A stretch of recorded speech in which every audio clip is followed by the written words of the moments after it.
Hi welcome back to my YouTube channel Poornima's kitchen. ಇವತ್ತಿನ special vangibath ಮಾಡೋದು ಹೇಗೆ ಅಂತ ಹೇಳ್ಕೊಡ್ತೀನಿ. ಮನೇಲೇ ವಾಂಗಿಬಾತ್ ಪೌಡರ್ ಮಾಡಿ ವಾಂಗಿಬಾತ್ ಮಾಡೋದು ಹೇಗೆ ಒಂದು 15 ನಿಮಿಷದಲ್ಲಿ ಅಂತ ಹೇಳ್ಕೊಡ್ತೀನಿ.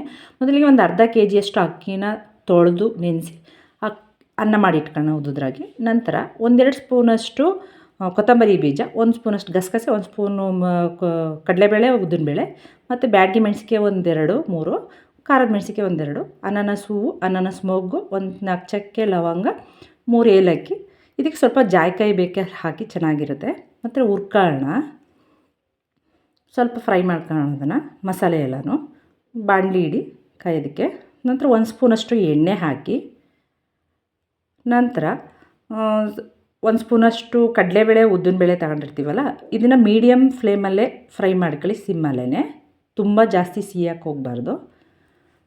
ನಂತರ ಅದನ್ನು ಸ್ವಲ್ಪ ಫ್ರೈ ಆದ ನಂತರ ಮಿಕ್ಕಿದಂಥ ಮಸಾಲೆ ಪದಾರ್ಥಗಳು, ಸ್ಪೈಸಸ್ ಕೊತ್ತಂಬರಿ ಬೀಜ ಅಥವಾ ಸಾಂಬಾರದ ಬೀಜ 1-2 ಸ್ಪೂನಷ್ಟು ತಗೊಂಡಿದ್ದೀವಲ್ಲ ಅದು. ಥರ ಮಿಕ್ಕಿದಂಥ ಮಸಾಲೆನ ಹಾಕಿ, ಸ್ಪೈಸಸ್ಸು, ಸ್ಟಾರ್ ಹೂವು, ಅನಾನಸ್ ಮೊಗ್ಗು, ಚಕ್ಕೆ, ಲವಂಗ ಮತ್ತು ಏಲಕ್ಕಿ ಇಷ್ಟನ್ನು ಹಾಕಿ ಹುರ್ಕೊಳ್ಳಿ. ಮತ್ತು ಬ್ಯಾಡಗಿ ಮೆಣಸಿನ್ಕಾಯಿ, ಖಾರದ ಮೆಣಸಿನ್ಕಾಯಿ, ನಿಮ್ಮ ಖಾರ ಎಷ್ಟು ಬೇಕು 1-2 ಮೆಣಸಿಗೆ ಎಕ್ಸ್ಟ್ರಾ ಹಾಕೋಬೋದು. ನಂತರ ಮಿಕ್ಕಿದಂಥ ಗಸಗಸೆನ ಹಾಕಿ ಹುರ್ಕೊಳ್ಳಿ. ಎಲ್ಲನೂ ಮೀಡಿಯಮ್ ಫ್ಲೇಮಲ್ಲೇ ಹುರ್ಕೊಳ್ಳಿ. ಜಾಸ್ತಿ ಸಿಹಿಯೋದು ಬೇಡ, ಸ್ವಲ್ಪ ಹಸಿಯಾಗಿರೋದು ಬೇಡ, ಆ ಥರ. ಅಂದರೆ ನಾವು ಹೊರಗಡೆಯಿಂದ ಪೌಡ್ರ್ ತರದೇನೆ ಮನೆಯಲ್ಲೇ ಮಾಡ್ಕೋಬೋದು. ಮತ್ತು ಸ್ವಲ್ಪ ಹಿಂಗನ್ನು ಹಾಕಿ ಇದನ್ನು ತಣ್ಣಗಾಗಿಬಿಡೋಣ ಪೌಡ್ರ್ ಆಗೋದಕ್ಕೆ. ನಂತರ ಒಗ್ಗರಣೆಗೆ 6 ಬದನೆಕಾಯಿ, ಹುಣಸೆಹಣ್ಣು, ಬೆಲ್ಲ, ಒಗ್ಗರಣೆಗೆ ಮತ್ತು ಕಡಲೆಬೇಳೆ, ಕಡಲೆಬೀಜ, ಎಣ್ಣೆ ಇಷ್ಟನ್ನು ತಗೊಳ್ಳೋಣ. ಅದರ ಹುಣಸೆಹಣ್ಣನ್ನು ಒಂದು ಬೌಲಲ್ಲಿ ನೀರಲ್ಲಿ ನೆನೆಯಾಕಿಡೋಣ. ಈಗ ಅದು ಮಸಾಲೆ ಪದಾರ್ಥಗಳು ಎಲ್ಲ ತಣ್ಣಗಾಗಿದ್ದರೆ ಇದನ್ನು ಪೌಡರ್ ಮಾಡ್ಕೊಂಬಿಡೋಣ. ವಾಂಗಿಬಾತ್ ಪೌಡರನ್ನ ನಾವು ಹೊರಗಡೆ ತಂದು ಮಾಡೋದಕ್ಕಿಂತ ಈ ಥರ ಮಾಡಿದ್ರೆ ಟೇಸ್ಟು ಚೆನ್ನಾಗಿರುತ್ತೆ. ಆದರೆ ಆ ಕ್ಷಣಕ್ಕೆ ಎಷ್ಟು ಬೇಕೋ ಅಷ್ಟು ಮಾಡ್ಕೊಬೋದು. ನಾನು ಅರ್ಧ ಕೆಜಿ ಅಕ್ಕಿ, ಅದಕ್ಕೆ ನಾನು ಇದು ಮಾಡ್ತಾಯಿದ್ದೀನಿ. ನಿಮ್ಗೆ ಜಾಸ್ತಿ ಬೇಕು ಅಂದರೆ ಜಾಸ್ತಿ ಮಾಡಿ ಸ್ಟೋರ್ ಮಾಡಿ ಇಟ್ಕೊಬೋದು. ನೋಡಿ, ಅದಕ್ಕೆ ರುಬ್ಕೊಳ್ಳಿ, ಸಾಕು, ಪೌಡರ್ ಮಾಡ್ಕೊಳ್ಳಿ. ನಂತರ ಒಗ್ಗರಣೆಗೆ ಇಡೋಣ. ನಾನು ಒಂದು ಬೌಲಲ್ಲಿ ಎಣ್ಣೆ ತಗೊಂಡು ಹಾಕ್ತಾಯಿದ್ದೀನಿ. ಒಂದು ಬಾಣಲಿ ಕಾಯಕ್ಕಿಡಿ. ನಂತರ ಎಣ್ಣೆ ಹಾಕಿ, ನಾನು ಇದಕ್ಕೆ ಸಾಸಿವೆ, ಜೀರಿಗೆ ಏನು ಒಗ್ಗರಣೆನೂ ಹಾಕ್ತಾಯಿಲ್ಲ. ಆಮೇಲೆ ಈರುಳ್ಳಿನೂ ಹಾಕ್ತಾಯಿಲ್ಲ, ಬೆಳ್ಳುಳ್ಳಿ ಹಾಕ್ತಾಯಿಲ್ಲ, ಟೊಮೆಟೊ ಹಾಕ್ತಾಯಿಲ್ಲ, ಹಾಗೆ ಮಾಡ್ತಾಯಿದ್ದೀನಿ. ನಂತರ ಎಣ್ಣೆ ಕಾದ ನಂತರ ಕಡಲೆಬೀಜ ಹಾಕಿ, ಕಡಲೆಬೇಳೆ ಹಾಕಿ.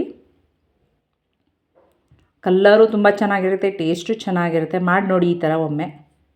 ಮತ್ತು ಕಟ್ ಮಾಡ್ಕೊಂಡ್ರಂಥ ಬದನೆಕಾಯಿ ಸ್ವಲ್ಪ ಎಳೆಯದಾಗಿರೋದು ಬದನೆಕಾಯಿನ ತಗೊಳ್ಳಿ. ಬೇಗ ಫ್ರೈ ಮಾಡ್ಬೋದು, ತುಂಬ ಚೆನ್ನಾಗಿ ಬೇಗ ಬೆಂದೋಗುತ್ತೆ. ಸ್ವಲ್ಪ ಬೀಜ ಇರೋದನ್ನು ಅವಾಯ್ಡ್ ಮಾಡಿ. ನೋಡಿ, ಈ ಥರ ಎಣ್ಣೆಲೇ ಬಾಡಿಸಿ ಚೆನ್ನಾಗಿ ಒಂದು 10 ನಿಮಿಷ ಒಂದು 5 ನಿಮಿಷ ಬಾಡಿಸಿದ್ರೆ ಸಾಕು, ಎಳೆಯೋದಾದರೆ. ನೋಡಿ, ಈ ಥರ ಬಾಡಿಸಾದ್ಮೇಲೆ ನಂತರ ನಾವು ಹುಣಸೆಹಣ್ಣು ರಸನ ಕಲಿಸ್ಕೊಂಡಿರ್ತೀವಲ್ಲ, ನೆನೆಸ್ಕೊಂಡ್ರೆ ಹುಣಸೆಹಣ್ಣು ರಸನ ಅದಕ್ಕೆ ಹಾಕೋಣ. ತುಂಬ ತೆಳುವು ಮಾಡೋದು ಬೇಡ, ಸ್ವಲ್ಪ ಗಟ್ಟಿಗೆ ಹುಣಸೆಹಣ್ಣು ರಸನ ಹಾಕಿ. ಅನ್ನ ಮಾಡಿ ಇಟ್ಕೊಂಡ್ರೆ ಒಂದು 10 ನಿಮಿಷಕ್ಕೆ ಈ ಥರ ಮಾಡ್ಕೋಬೋದು ವಾಂಗಿಬಾತ್ ಗೊಜ್ಜನ್ನು ಮನೆಯಲ್ಲೇ. ಪೌಡರು ಮಾಡಿ ಗೊಜ್ಜನ್ನು ಮಾಡ್ಕೋಬೋದು.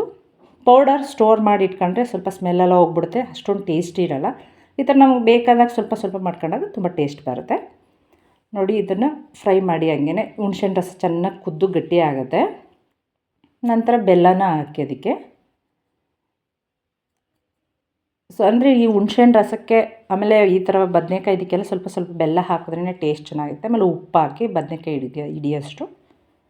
ನಂತರ ನಾವು ರುಬ್ಬಿಟ್ಕೊಂಡ್ರಂಥ ಮಸಾಲೆನ ಅದಕ್ಕೆ ಹಾಕೋಣ. ಪೌಡರ್ನ, ವಾಂಗಿಬಾತ್ ಪೌಡರ್ನ ಹಾಕಿದ್ರೆ ವಾಂಗಿಬಾತ್ ಗೊಜ್ಜು ರೆಡಿ ಆಗುತ್ತೆ. ಇದು ನಾವು ಹುರಿದೇ ಮಾಡಿರೋದ್ರಿಂದ ನಾವು ಜಾಸ್ತಿ ಏನು ಉರಿಯೋ ಅವಶ್ಯಕತೆ ಇರಲ್ಲ. ಸ್ವಲ್ಪ ಬಿಸಿ ಮಾಡಿದ್ರೆ ಸಾಕು. ನೋಡಿ, ಬಿಸಿಯಾದ ವಾಂಗಿಬಾತ್ ಗೊಜ್ಜು ರೆಡಿ ಆಯಿತು.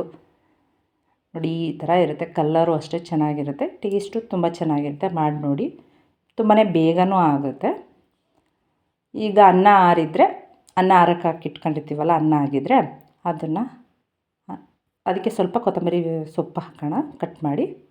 ನಂತರ ಕೊಬ್ಬರಿ ಇಲ್ಲ ನೀವು ತೆಂಗಿನಕಾಯಿನೂ ಹಾಕೋಬೋದು, ಆಪ್ಷನಲ್ಲು. ನಂತರ ಮಾಡಿ ಇಟ್ಕೊಂಡ್ರಂಥ ವಾಂಗಿಬಾತ್ ಗೊಜ್ಜನ್ನು ಹಾಕಿ ಕಲಸಿದ್ರೆ ಬಿಸಿ ವಾಂಗಿಬಾತ್ ರೆಡಿ ಆಗುತ್ತೆ. ನಾವು ಅನ್ನ ಮಾಡಿ ಇಟ್ಕೊಂಡ್ರೆ ಒಂದು 15 ನಿಮಿಷದಲ್ಲಿ ನಾವು ವಾಂಗಿಬಾತನ್ನು ಮನೆಯಲ್ಲೇ ಇನ್ಸ್ಟೆಂಟಾಗಿ ಮಾಡ್ಕೋಬೋದು. ನೋಡಿ, ಈ ಥರ ಬರುತ್ತೆ ಕಲ್ಲರು, ಟೇಸ್ಟು ತುಂಬ ಚೆನ್ನಾಗಿರುತ್ತೆ. ಮನೆಯಲ್ಲೇ ಮಾಡ್ಕೋಬೋದು, ಬೇಗನೆ ಆಗುತ್ತೆ. ಹೊರಗಡೆಯಿಂದ ಪೌಡ್ರ್ ತರೋ ಅವಶ್ಯಕತೆಯೇ ಇಲ್ಲ. ನೋಡಿ, ಈಗ ತಿನ್ನೋಕ್ಕೂ ಸವಿಯಲು ಸಿದ್ಧವಾದಂಥ ವಾಂಗಿಬಾತ್ ರೆಡಿ ಆಯಿತು. ಈಗ ನಾನು ಇದು ಯಾವುದೇ ಪೌಡರ್ ಆದರೂ ನಾನು ಹೊರಗಡೆಯಿಂದ ತರಲ್ಲ, ಮನೆಯಲ್ಲೇ ಮಾಡ್ತೀನಿ. ಯಾರೆಲ್ಲ ನನ್ನ ಚಾನಲ್ ಹಾಗೆ ನೋಡ್ತಾ ಇದ್ದೀರಾ, ಸಬ್ಸ್ಕ್ರೈಬ್ ಮಾಡಿ, ಶೇರ್ ಮಾಡಿ, ಲೈಕ್ ಮಾಡಿ. ಈ ವಿಡಿಯೋ ಇಷ್ಟ ಆಯಿತು ಅಂದರೆ. ಓಕೆ, ಬಾಯ್.